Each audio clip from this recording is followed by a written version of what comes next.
Bonjour et bienvenue sur Kivu Connect Info, votre chaîne de référence pour des informations fiables et analysées sur l'actualité en République démocratique du Congo et dans la région.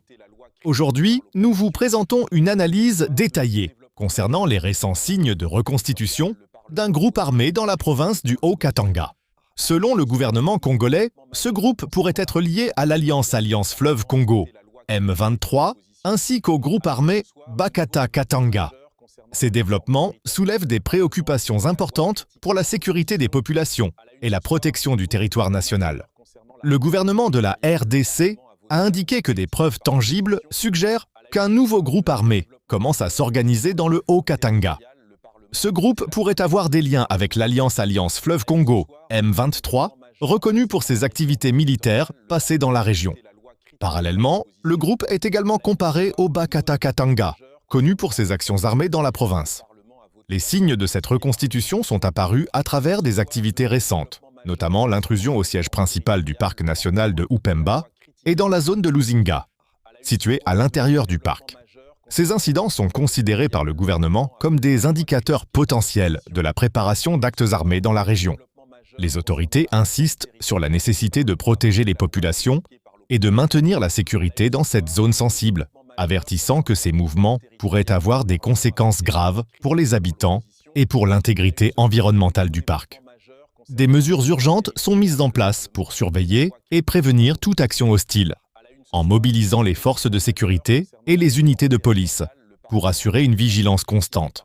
Le gouvernement appelle également la population à rester attentive et à signaler toute activité suspecte aux autorités compétentes afin de collaborer à la sécurité collective.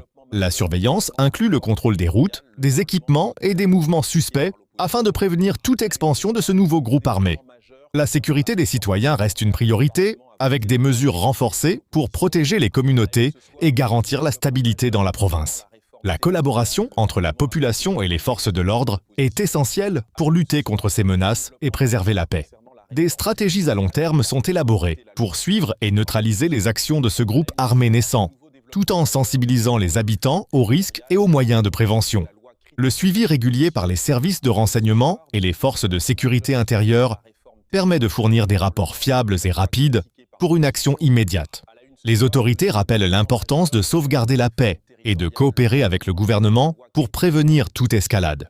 Les initiatives incluent également la protection de l'environnement, en particulier du parc national de Upemba, afin d'éviter des dommages aux écosystèmes et à la faune locale.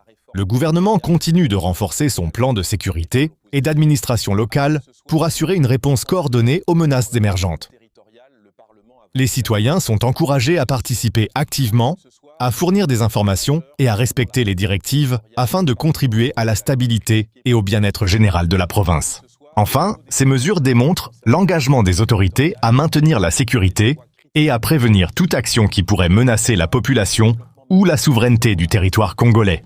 Ces récentes annonces montrent que le gouvernement de la RDC reste vigilant face à la reconstitution possible de groupes armés dans le Haut-Katanga. Les mesures prises soulignent l'importance de la sécurité nationale, de la protection des populations et de la coopération citoyenne. Sur Kivu Connect Info, nous continuerons à vous fournir des informations fiables et analysées en vous tenant informés des développements critiques pour la paix et la stabilité de notre pays. Restez connectés pour suivre toutes les actualités essentielles de la RDC et de la région.